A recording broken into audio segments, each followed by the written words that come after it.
Good evening students. আমরা এবার যে টপিকটাতে যাব সেটা হচ্ছে হলিস্টিক নার্সিং কেয়ার। মানে যেটা আমরা এটা একটা মডার্ন টেকনোলজি বা modern approaches in nursing care, মানে যেটা আমরা নিউলি একটা টার্ম শুনবো বা শুনলাম, সেটার ব্যাপারে এবার আমরা একটু পড়াশুনো করব। তাহলে এই হলিস্টিক ওয়ার্ডটার মানে কি আমরা দেখে নিই। হলিজম এটা একটা Greek word, means whole or entire, মানে টোটাল। তাহলে holism is based on the belief that human being cannot be understood if examined solely in peace apart from their environment। মানে এটা তুমি টোটালি একটা হোল থিং তুমি বুঝতে পারছো না, কিন্তু গ্রিক মিনিংটাই হচ্ছে হোল অর এন্টায়ার। মানে তুমি যখন কমপ্লিট কেয়ার দেবে, মানে তুমি কম্প্রিহেন্সিভও বলতে পারো। সেটার মধ্যে কী ছিল, ফিজিক্যালি, ফিজিওলজিক্যাল, মেন্টাল, ইমোশনাল, কিন্তু এখানে স্পিরিচুয়ালিও আর কি এন্টাইটেলড হবে। তো এবার দেখে নিই, holistic approach reflects the 4 dimensions of whole person. মানে কি, physiological, socio cultural, psychological and spiritual. আশা করি প্রত্যেকটা ওয়ার্ড বুঝতে পারছো। না পারলে সেখানটাতেই নোট ডাউন করে রাখো, আমরা ডাউট ক্লিয়ারেন্স ক্লাসে ওটা আলোচনা করে নেব। Next, holistic health care refers to comprehensive and total care. দেখো আমরা মিনিংয়েই কিন্তু বলেছিলাম যে এটা total care of a person by meeting his or her needs in all areas, that is physical, emotional, social, spiritual and economic. Okay, তাহলে এটুকু বুঝতে পারলাম হলিস্টিক নার্সিং কেয়ার মানে একটা হোল or comprehensive care বা total care or entire care of a person including physical, emotional, social, spiritual and economic. Next, holistic nursing is the nursing practice that has its goal as healing the whole person। মানে কি, পুরো মানুষটাকে আমি সুস্থ করে তুলবো। ভাবো for example যে একটি ব্যক্তি এসেছে যার পায়ে হয়তো ফুট আলসার আছে বা ডায়াবেটিক আলসার আছে। তো এইটার জন্য তার ইমোশনাল আপলিফমেন্ট হবেই, মন খারাপ, সে কাজ করতে পারছে না, সে আর্ন করতে পারছে না, যেটা আমাদের এখন সোসাইটিতে মেন একটা প্রবলেম, যে তোমাকে আর্ন করতে হবে, নাহলে ডে টু ডে লিভিং তুমি মেনটেন করবে কি করে। তো পায়ে যদি কোনো প্রবলেম হয়, সে দাঁড়াতে পারবে না, প্রফেশনালটা, তার যে প্রফেশন ছিল সেটা সে মেনটেন করতে পারবে না, বা অকুপেশন। তো সেজন্যে আমি শুধু পায়ের আলসারটাই সারালাম না, ইভেন তাকে ইমোশনালিও বুস্ট আপ করতে হবে, যে তাকে বোঝাতে হবে যে সে এখানে যে এসেছে একটা ট্রিটমেন্ট করাতে, এটা সেরে গেলে সে আবার গিয়ে পুনরায় তার আগের কাজের জায়গায় ফিরতে পারবে বা অন্য কোনো কাজও করতে পারবে। এটাকেই বলে রিহ্যাবিলিটেশন। মানে কাউকে তার পুরনো স্টেটে ফিরিয়ে দেওয়া। পায়ে সে হাঁটতে পারছিল না, সে এসেছিল হাঁটতে পারছে না, কিন্তু এখন সে কেয়ার নেওয়ার পর, প্রপার কেয়ার বা ট্রিটমেন্ট নেওয়ার পর সে এখন নিজের পায়ে হেঁটে দাঁড়াতে পারছে। ওকে, next, holistic nurses provide services that strengthen individual and enable them to achieve the wholeness inherent within them। মানে যারা হলিস্টিক নার্স হয় তারা এতটাই মানুষকে বা যাকে কেয়ার দিচ্ছে তাকে স্ট্রেংথেন করে দেয় তাকে ভেতর থেকে, যে তারা কমপ্লিটলি কিওর হওয়ার পথে থাকে, বা যে কমপ্লিট একটা মেন্টালিটি থাকে। যে কেয়ারটা দিচ্ছে হলিস্টিক নার্স, তার মধ্যেও কিন্তু একটা কমপ্লিটনেস থাকে, এটা তার নিজের ভেতর থেকে আসে যে আমি পেশেন্টটাকে কমপ্লিট কেয়ার দেব। তারা সেই জন্যেই প্রত্যেকটা নার্স কিন্তু হলিস্টিক নার্স হতে পারে না, যখন তার মধ্যে সেই ইনহেরেন্ট, মানে ভেতর থেকে যখন জন্ম নেয় যে আমি কমপ্লিট কেয়ার দিতে পারবো, সেই মানুষটাকেই তখন হলিস্টিক নার্স হিসেবে সিলেকশন করা হয় এবং তাকে সেই রকম সিচুয়েশন বা ওয়ার্ড বা সেই এরিয়াতে ডিউটি দেওয়া হয়। অতএব সে অ্যাবেলড হয়, সক্ষম হয় সেই হলিস্টিক কেয়ার দেওয়ার জন্যে। Next, holistic health. Holistic health হচ্ছে একটা স্টেট অফ ইন্ডিভিজুয়াল, যেটাতে কিনা তার মাইন্ড, বডি, স্পিরিট অ্যান্ড ইমোশনের মধ্যে একটা ব্যালেন্স থাকে। মানে সে একটা পেশেন্ট এক্সপায়ার করে গেছে বলে কাঁদতে বসে যাবে না, যেমন পাশের পেশেন্টটা অসুস্থ বলে তাকেও যেমন কেয়ার দেবে, তেমনি নিজের শরীর খারাপ, নিজের ওয়েলবিংটাও তেমনি নিজে দেখবে। মানে ইমোশনাল, মেন্টাল, স্পিরিচুয়াল, ফিজিক্যাল সমস্ত দিক থেকে স্টেবল থাকতে হবে, তবেই তার বলতে পারবো যে হলিস্টিক হেলথ ইজ গুড। এটা এই ডেফিনেশনটা হচ্ছে according to Berkeley. Holistic nurse utilizes conventional therapy as well as alternative and complementary therapy to facilitate healing and just cure from the disease. Holistic health has 5 dimensions. What are they? Self-responsibility, proper nutrition, physical fitness, environmental sensitivity and stress management. মানে এই যে 5টা dimension বললাম, holistic nurse এই ডাইমেনশনগুলোর মাধ্যমে নিজেকে healthy রাখে। মানে হলিস্টিক নার্স হতে গেলে you have to maintain those dimensions, যার ফলে তুমি কমপ্লিমেন্টারি থেরাপি দিতে পারবে বা কোনো ডিজিজ থেকে একটা পার্সনকে হলিস্টিক কেয়ার দিতে পারবে যদি তুমি এই ডাইমেনশনগুলো মেনটেন করো। তাহলে এই ডাইমেনশনগুলো মেনটেন করার মাধ্যমে একজন হলিস্টিক নার্স তার ক্লায়েন্ট বা পেশেন্টের হলিস্টিক কেয়ার দিতে পারে। তাহলে এবার দেখে নিই এই ডাইমেনশনগুলোর মধ্যে কি কি পয়েন্ট আসতে পারে। তাহলে সেলফ রেসপন্সিবিলিটি, মানে এক্ষেত্রে হলিস্টিক নার্স নিজের জন্য কি কি রেসপন্সিবিলিটি মেনটেন করে। তাহলে দেখে নিই, conscious commitment to your own wellbeing.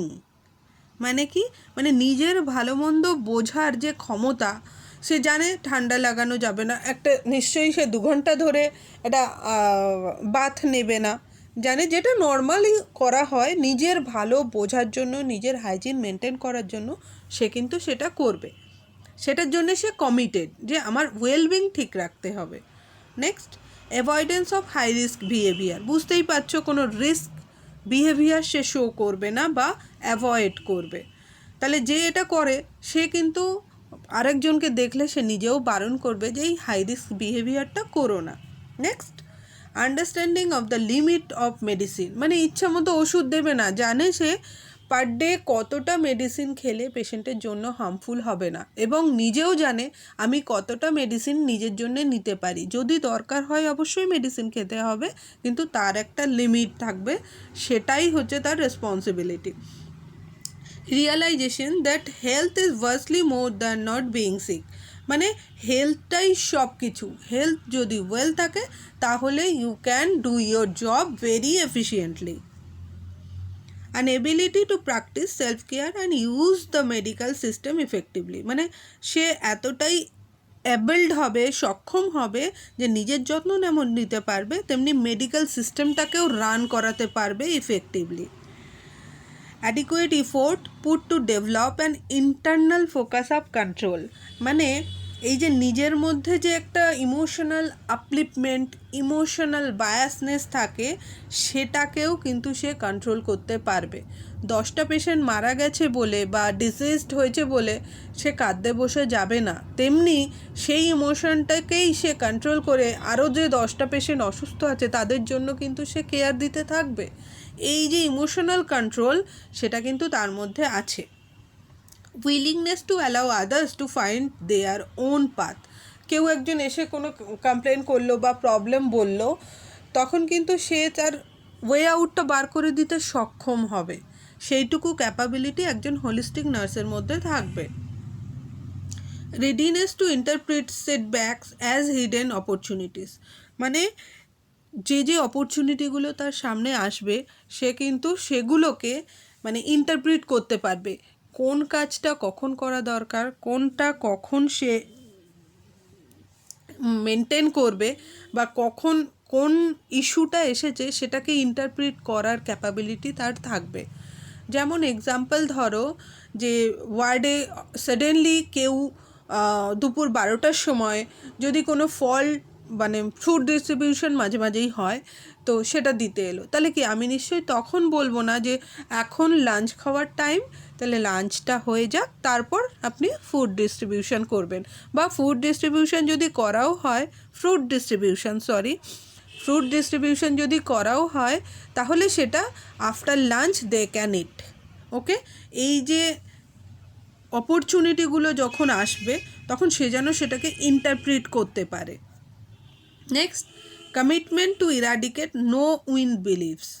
মানে এই যে আমি যে কাজটা করছি মানেই আপনার ভালোই হবে, বা আপনি এই যে ওষুধটা দেওয়া হয়েছে তার মানে এটা সেরেই যাবে, বা অপারেশন করা হয়েছে মানেই 100% সাকসেসফুল। আমরা জানি প্রত্যেকটা অ্যাক্টিভিটির বেনিফিট যেমন আছে, লসও তেমন আছে।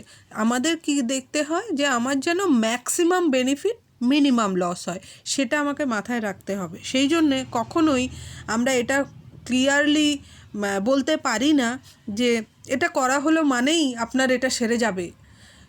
কোন ওষুধ কোন পার্সনের উপর কতটা কাজ করবে সেটা তার ইমিউনিটি, তার ওয়েলবিংয়ের উপর ডিপেন্ড করে। তাহলে আমরা কখনো এটা কমিট করব না, হ্যাঁ আপনাকে ব্যথার ওষুধ দিয়েছি আপনার ব্যথা এক্ষুনি কমে যাবে, সেটা তো তার নাও কমতে পারে। অথবা আমরা ফলস কমিটমেন্ট কখনো করব না।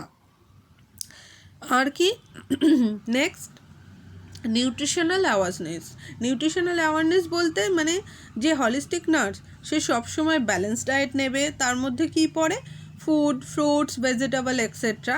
এটা না নিলে সে ফিজিক্যালি ফিট থাকবে না, সেই জন্যে balance diet is very much important. Avoid over cooking, too much oil, process food, refined food, food additives or preservatives. মানে আমি যদি এগুলো ফাস্ট ফুডগুলো অ্যালাউ করি তাহলে আমার পেশেন্টও আমাকে বলতে পারে, তো সেইগুলো কন্ট্রোল করতে হবে যাতে তার হেলথটা ঠিক থাকে। মানে এখানে হলিস্টিক নার্সের কথা বলা হচ্ছে। Limit or avoid non vegetarian ফুডকে বলছে কন্ট্রোল করতে, বা অ্যাভয়েড যদি পসিবল হয় তো অ্যাভয়েড করতে। টেক হাই ফাইবার কেন? যাতে আমার বডির ওয়েস্ট প্রোডাক্টটা ইজিলি বেরোতে পারে, পটি ডেলি হতে পারে, মানে স্টুল পাস করা তো এটা একটা নর্মাল ফেনোমেনা, সেটার জন্য। এনজয় ইটিং, যে ফুডটাই আমি খাই না কেন সেটা যেন অবশ্যই আমি এনজয় করে খাই। যদি ওভার ইটিং কেউ করতে থাকে তাহলে সেটাতে প্রবলেম হবে, সেটা আমরা সবাই জানি, তো সেটাও we have to control. Next, physical fitness. তাহলে ফিজিক্যাল ফিটনেস বলতে যে আমরা এটা জানিই সবাই যে prevention is better then cure, বা এটাও আমরা অন্যভাবে ঘুরিয়ে বলতে পারি যে ডোন্ট এভার ফল ইল, মানে অসুস্থ হব না, কখনোই সিক হব না ফিজিক্যাল ফিটনেসের ক্ষেত্রে। তার জন্য আরও কী করতে পারি, পার্সোনাল হাইজিন মেনটেন করব, ডেলি এক্সারসাইজ করব, অ্যাক্টিভিটি মেনটেন করব, রেগুলার ডায়েট যে আমার নর্মাল একটা ব্যালেন্স ডায়েট সেটা মেনটেন করব, লটস অফ ওয়াটার খেতে পারি। আর কি যোগা, মেডিটেশন এগুলো করলেও আমরা ফিজিক্যালি ফিট থাকি। Adequate sleep is very much important to maintain physical and mental health.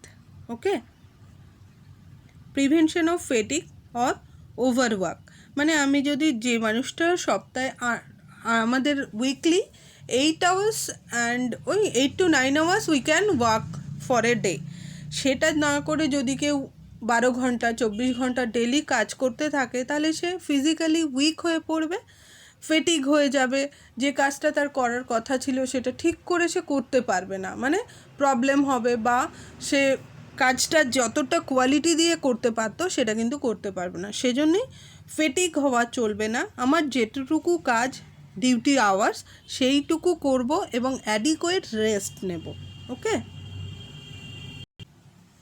Next come to the point, stress management. মানে এখানে দেখবে স্ট্রেস ম্যানেজমেন্টে আমরা সবাই জানি, নিজেরাও স্ট্রেসড হলে আমরা নিজেরাও কিছু কিছু মেনটেন করি যে এগুলো করলে আমার স্ট্রেস কমে যায়, তো সেগুলোই এখানে আছে, এখানে নতুন কিছু সেরকমভাবে নেই। ঠিক আছে, দেখে নাও পয়েন্টগুলো, যদি কোনো পয়েন্ট মনে হয় এটা একটু এক্সপ্লেন করতে হবে তাহলে প্লিজ আমাকে বলবে। have a clear picture of life's goal and meaning of life, develop positive attitude.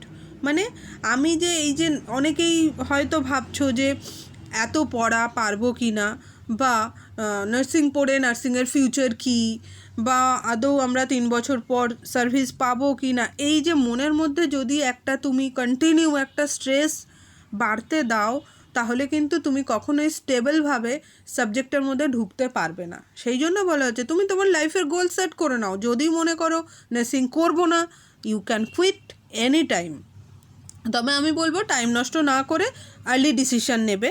আর যদি মনে করো যে না, I want to complete the course, then you can carry on. Okay. Nurture faith dimensions. Look at the right side of life. Focus on strength. মানে কি হচ্ছে, মানে তোমার যে লাইফের বিভিন্ন ডাইমেনশনগুলো আছে সেগুলো তুমি ব্রাইট সাইডগুলো বেশি দেখো, বেনিফিটটা দেখো। এই কোর্সটা করার পরে তোমার কি বেনিফিট হতে পারে, তোমার মধ্যে কি স্ট্রেংথ আছে, যে আমি স্যালাইন ভালো দিতে পারি, আমি ফাউন্ডেশন ভালো করতে পারি, বা আমার অ্যানাটমিটা ভীষণ ভালো লাগে। তো সেই স্ট্রেংথগুলোর দিকে নজর দাও। যখন তোমার খুব মন খারাপ লাগছে, ভাল লাগছে না আর, ঠিক আছে তুমি গার্ডেনিং করো, গান শোনো, মিউজিক শোনো, whatever you want to do, but it will be done by a smiling face. তো যখনই তুমি খুশি হয়ে কোনো কাজ করবে, দেখবে তোমার স্ট্রেসটা আউট হয়ে গেছে। Next, develop caring relationship. যখনই দেখবে আমাদের মন খারাপ হয়, তখনই আমরা যার কাছে গেলে আদর পাবো, ভালোবাসা পাবো, তার কাছে যাই না? তো সেরকম তোমার যখন মন খারাপ লাগছে, তুমি কারোর কাছে, কেউ তো আছে, কোনো বন্ধু, মা, বাবা, যার কাছে হোক, তুমি মনের কথা খুলে বলো, দেখবে স্ট্রেস আউট হয়ে গেছে। Restrictive positive environment. মানে কি, যে পজিটিভ এনভায়রনমেন্ট আছে, এখানে একটুখানি কথাটা টাইপিং এরর মেবি হয়েছে। পজিটিভ এনভায়রনমেন্টের মধ্যে থাকার চেষ্টা করো, নেগেটিভ এনভায়রনমেন্টকে রেস্ট্রিক্ট করো। মানে যে এনভায়রনমেন্টে গেলেই তোমার মন খারাপ হচ্ছে সেখানে যেও না, যেখানে গেলে তোমার মন ভালো হয়ে যাচ্ছে সেই এনভায়রনমেন্টে যাও। মানে সেই পরিবেশে, সে হয়তো একটা কোথাও কিছু আলোচনা হচ্ছে যেটা তোমার পছন্দ নয়, সেখানে যেও না, সরে যাও। পরে যখন মন ভালো হবে তখন এসে আলোচনা করো। এটা কিন্তু রেস্ট্রিকটিভ নেগেটিভ এনভায়রনমেন্ট হবে। ওকে, মেবি টাইপিং মিস্টেক হয়েছে। Learn to say no when it is beyond your ability. মানে এটা যেমন আমরা বাচ্চাদেরও শেখাই, যখন তুমি মনে করছো এটা হওয়ার নয়, এটা ভুল হচ্ছে, তো না বলতে শেখো। না বলা ইজ অ্যান আর্ট। ওকে, কোনো কেউ তোমাকে কিছু একটা বললেই না, এটা টিচার বলেছে, বা এটা আমার কোনো বন্ধু বলেছে, এটা কোনো আননোন পারসন বললো, এটা একটু করে দিন। তো যদি তুমি মনে করো it is harmful for you, তো না বলতে শেখো, রিজেক্ট করতে শেখো। যেটা তোমার পছন্দ নয় সেটা রিজেক্ট করতে শেখো। না হলে সারা জীবন সেটা নিয়ে মনের ভেতর স্ট্রেস চলবে, যে আমি কেন বলেছিলাম, কেন হ্যাঁ বলেছিলাম। এগুলো করবে না। যখন তোমার মনে হবে যে এটা আমি করব না, কুইক ডিসিশন নিয়ে নাও। যত দেরি করবে তত স্ট্রেস ফিল করবে। Next, bring variety in daily living or routine.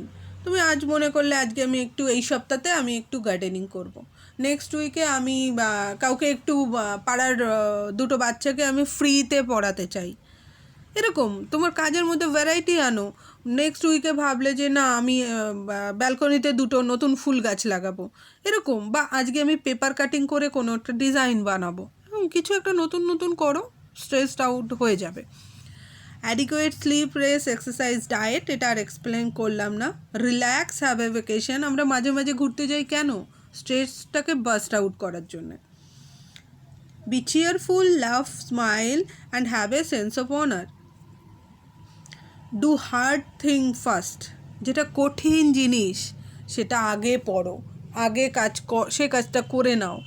কঠিনটাকে যদি পরের জন্য ফেলে রাখো না, আরও স্ট্রেস হবে, ওরে বাবা পরে তো এটা আছে। কিন্তু আগেই যদি ওটা তুমি হার্ড জিনিসটা আগে করে নিতে পারো, দেখবে তোমার পরে তো সবই হালকা হবে, বা সফট হবে, বা ইজি হবে, তখন আর প্রবলেম হবে না। Love and respect self. নিজেকে ভালোবাসো। যে নিজেকে না ভালোবাসে সে অন্যকে ভালোবাসতে পারে না। Practice meditation for some time daily, এটা আর বললাম না। Observe thought pattern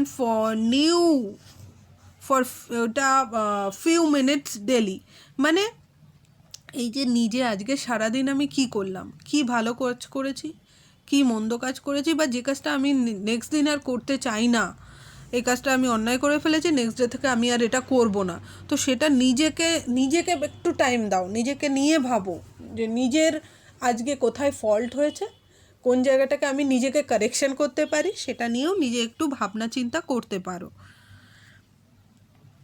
meditation daily and proper time management মানে যেটা আমাদের লাইফে এখন ভীষণ ভীষণ ইম্পর্টেন্ট। মানে আমি ভাবলাম যে আজকে রাতটা আমি টেনে পড়ে দেবো, করতে গিয়ে 2-3 বাজিয়ে ফেললাম, পড়াশুনো ঠিকই হলো, কিন্তু সকালে যে ক্লাসটা 8টায় ছিল সেটা আমি করতে পারলাম না, তাহলে আমার কী লাভ হলো? কোনোই লাভ হলো না, যা ছিল তাই আমি সেখানেই চলে গেলাম। অতএব টাইম আমাকে ম্যানেজ করতে হবে, যে আমি যদি মনে করি আজ 1 ঘন্টা আমি একটা সাবজেক্ট পড়বো বা 1 ঘন্টা আমি এই কাজ করব, আমার জন্য সেটা হয়, হ্যাঁ 1 ঘন্টা হয়তো 1 ঘন্টা 15 মিনিট হবে, কিন্তু তাই বলে 1 ঘন্টাটা 3 ঘন্টা কখনোই হতে পারে না, ঠিক আছে? পেটসকে ভালোবাসতে পারো, গার্ডেনিং করতে পারো, বাচ্চাদের জন্য রান্না করতে পারো, কোনো গেম খেলতে পারো, নিজের যত্ন নিতে পারো, তো এতগুলো আমাদের স্ট্রেস আউট হওয়ার মানে ম্যানেজমেন্ট আছে বা ওয়ে আউট আছে। তো প্রত্যেকেই কোনো না কোনোভাবে অবশ্যই অনেকে আছে সুন্দর গান করো, নাচ করো, আঁকো, ড্রয়িং করতে পারো, অনেকের তোমরা বললে যে আমার ইউটিউব চ্যানেল আছে, তো সেভাবে নিজেকে বিজি রাখো, দেখবে স্ট্রেস হবে না, আসবে না, স্ট্রেস তোমাকে ছুঁতে পারবে না। ওকে, নেক্সট এনভায়রনমেন্টাল সেন্সিটিভিটি। তাহলে এনভায়রনমেন্টাল সেন্সিটিভিটি বলতে আমরা কি বুঝি? Air, soil, water, Sunlight, person, articles, instrument, what ever around us, that is environment. তাহলে সেখানে আমরা কীভাবে ডেভেলপ করতে পারি নলেজ? সেখানে যে ইকোনমিক্যাল বা ইকোলজিক্যাল যে এনভায়রনমেন্ট আছে সেটার সম্পর্কে আমার অ্যাওয়ারনেস থাকতে হবে। মানে যেমন আমরা ছোটোবেলায় পড়েছিলাম না যে মানে খাদকের যে সম্পর্কটা, সেটা আমাদের সবারই জানা, ছোটোবেলা থেকে আমরা পড়ে এসেছি। তো সেই ইকোলজিক্যাল রিলেশনটা আমরা জানতে হবে। তার ফলে কি হবে, আমি যদি জানতে পারি তাহলে আমার এনভায়রনমেন্টটা সেফ কিভাবে হবে সেটাও আমি বুঝতে পারবো। Support values such as equilibrium মানে হচ্ছে একটা ব্যালেন্স মেনটেন করা। সেটা কিসের মধ্যে? Energy, flexibility, durability and anti pollution. মানে তুমি এনার্জি কনজারভেশনের জন্য তুমি হয়তো আজকে প্রচুর এক্সারসাইজ করেছো, তাহলে কি এনার্জি প্রচুর বেরিয়ে গেছে, তাহলে সেটাকে তোমাকে ইকুইলিব্রিয়ামে আনার জন্য কি এক্সট্রা ফুড নিতে হবে। তুমি প্রচুর টায়ার্ড হয়ে গেছো, তাহলে সেজন্য তোমাকে কিছু এক্সট্রা ফুড বা রেস্টের ব্যবস্থা করতে হবে। তো এগুলোই যে এই যে সাপোর্ট ভ্যালুস, তুমি আজ অনেকটা পড়াশুনো করেছো, প্রচুর টায়ার্ড হয়ে গেছো, তাহলে কি একটু রেস্টটা বেশি করলেই তুমি আবার পুনরায় আগের স্টেজে ফিরে যেতে পারবে, ঠিক আছে? Develop goal of West elimination, example recycling. মানে আমি ভাবলাম যে এই যে আমি তোমাদের বলেছিলাম যে তোমরা বারবার বলছিলে অ্যাসাইনমেন্ট কি A4 কাগজে লিখবো, A4 কাগজের কিন্তু অনেক দাম, আমরা কিন্তু ছোটোবেলায় A4 কাগজে পাইনি, তখনও A4-এর এত চল ছিল না। তো ওই জন্যে দেখবে আমি বলেছিলাম যে দেখো A4-এ লিখবে, ওটা তো আবার মানে ফাইনাল হবে, তখন কিন্তু তো এটা আমি কেটে দেবো, তাহলে কি ওয়েস্টেজ হলো না? তো সেই জন্যে বলেছি সিম্পল পেজে আগে লিখতে, তারপরে তোমরা ফাইনাল যখন করবে তখন A4-এ করো, যাতে মিনিমাম কারেকশন করতে হতে পারে সেরকম জন্য। তো এইটাই আমার কিন্তু নলেজে রাখতে হবে যে আমি এটা দিয়ে আমি রিসাইকেল করতে পারি।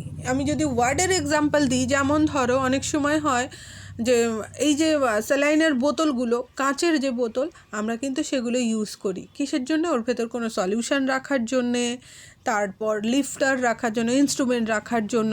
এই যে আমরা রিসাইকেল করলাম, বোতলটা ফেলে দিলাম না, কোনো কিছু শেষ হয়ে গেছে তার ভেতর ড্রাম থেকে ঢেলে লেবেল করে রেখে দিলাম, তাহলে আমি কি বোতলটাকে রিসাইকেল করলাম? তো সেই নলেজটা কিন্তু রাখতে হবে এবং আমার টার্গেটটাও সেটাই থাকবে। ওয়েস্ট আমি যতটা মিনিমাম পারবো ইনফেকশন কন্টামিনেশন না করে, ইনফেকশন স্প্রেড না করে আমি সেটা রিইউজ করার জন্য ব্যবস্থা করব। Develop living responsibility. Living responsibility মানে কি বলো তো, যে এই যে আমি মানে লাইভলি আছি বা এই যে বেঁচে থাকাটা একটা আমার রেসপন্সিবিলিটি, সুস্থ থাকা, সেটাকেই বলা হচ্ছে যে নিজের সম্পর্কে যে রেসপন্সিবিলিটিগুলো আছে সেগুলো যেন আমি ভালো করে কন্ডাক্ট করতে পারি। Next, alternative three piece. এই যে অল্টারনেটিভ থেরাপিস বলতে এখানে বলা হচ্ছে যে টিপিক্যাল ট্রিটমেন্ট প্রসিডিওর, যেমন ধরো হোমিওপ্যাথি, তারপর বিভিন্ন আদার্স যে ম্যানেজমেন্ট সিস্টেম আছে, পেশেন্ট ম্যানেজমেন্ট সিস্টেম, তো সেইগুলো, অ্যালোপ্যাথি, তো সেইগুলো থেকে বাইরে বেরিয়ে এসে যে অন্যভাবেও যে ট্রিটমেন্টের যে দিশাগুলো আছে সেইগুলোকে আমরা বলছি অল্টারনেটিভ থেরাপি। এখানে দেখো মিনিং বলা হচ্ছে কি, এই থেরাপিসটা ইউজ করা হচ্ছে রিপ্লেসমেন্ট অফ কনভেনশনাল থেরাপি। তাহলে কি রিপ্লেসমেন্ট অফ কনভেনশনাল থেরাপি মানে, কনভেনশনালি কী করা হলো, ব্রেস্টে ক্যান্সার হয়েছিল, ব্রেস্টটা কেটে বাদ দিয়ে দেওয়া হলো। আচ্ছা, তাহলে একটা ফিমেলের ক্ষেত্রে সেক্স অর্গানটা কিন্তু ভীষণ ইম্পর্ট্যান্ট। তাহলে আমাকে কি করতে হবে? তাহলে সেটাকে আমাকে রিপ্লেস করা যেতে পারে কী করে করব?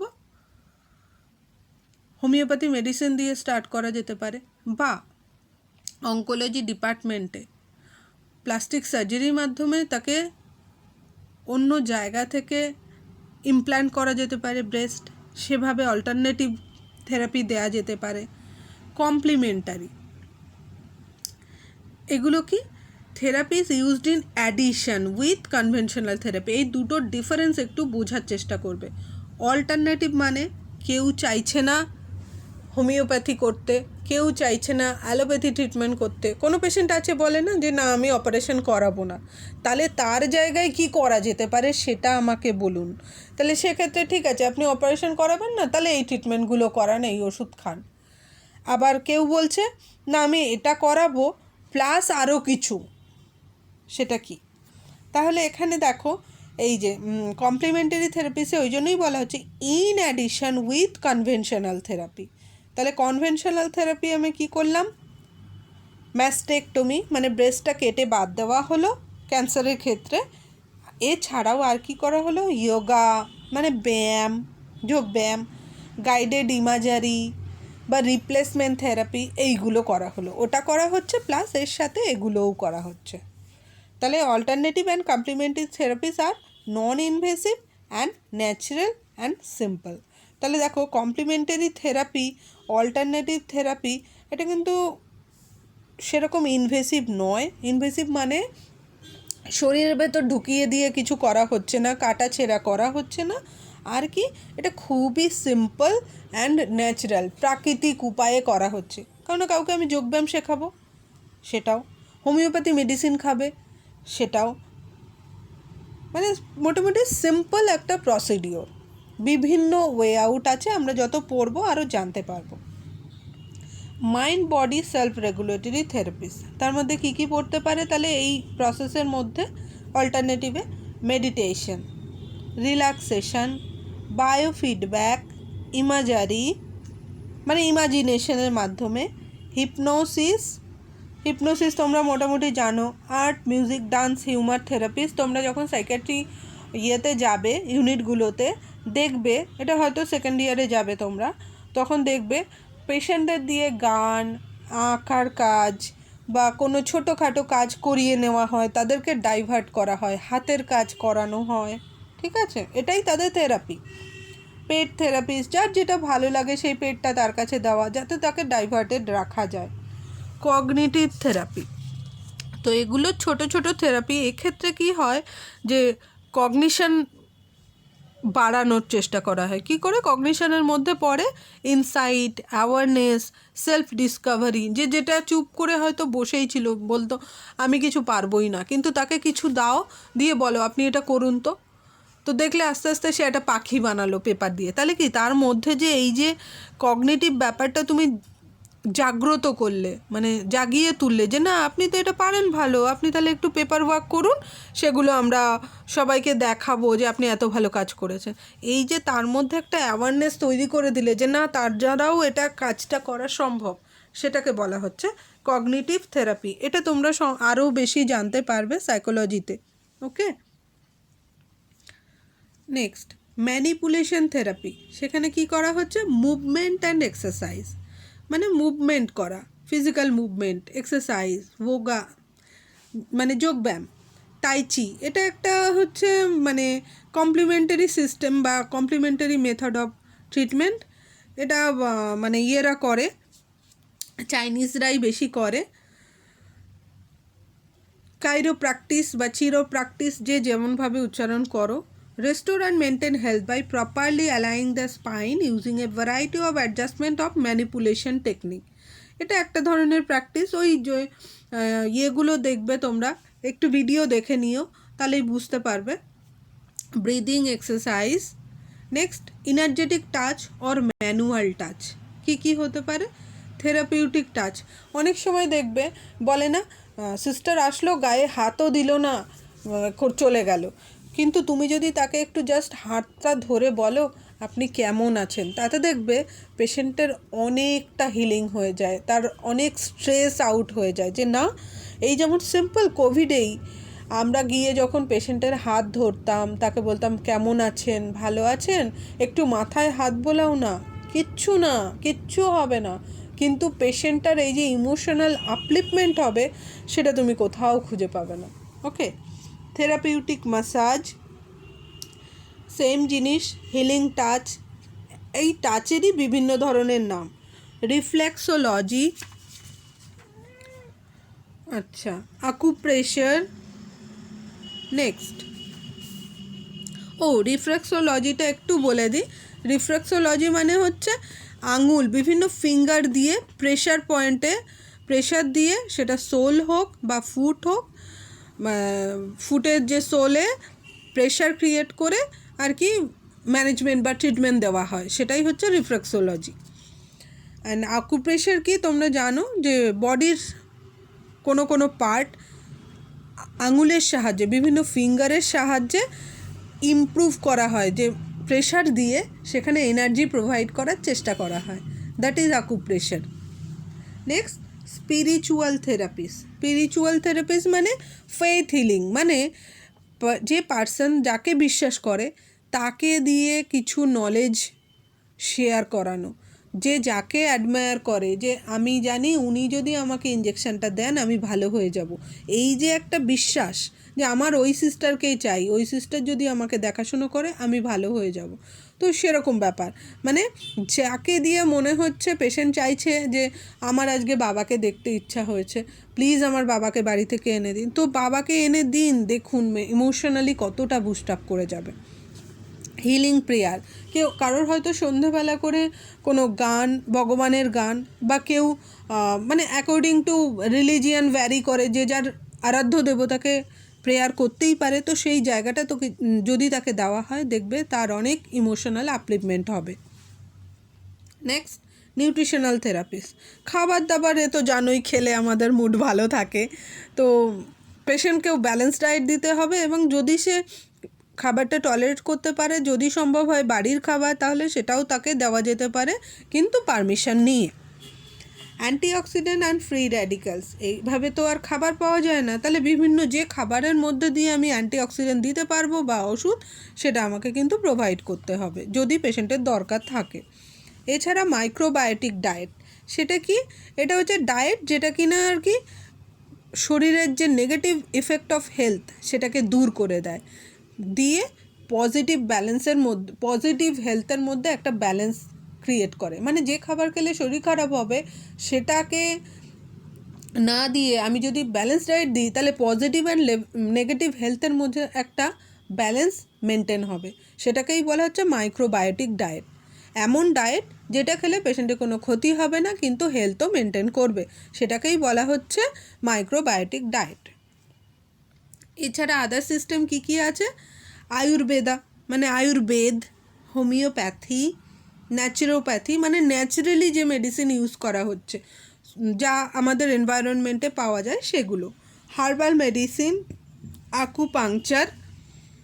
আকুপাংচার বলতে তোমরা জানো নিশ্চয়ই যে নিডল দিয়ে যে ট্রিটমেন্টটা করা হয়ে থাকে, aroma therapy, colour therapy, magnetic therapy, এইগুলো হচ্ছে আদার্স দ্যান মেডিকেল প্র্যাকটিস, মানে এগুলোও মেডিকেল সায়েন্সে এখন ইউজ হয়।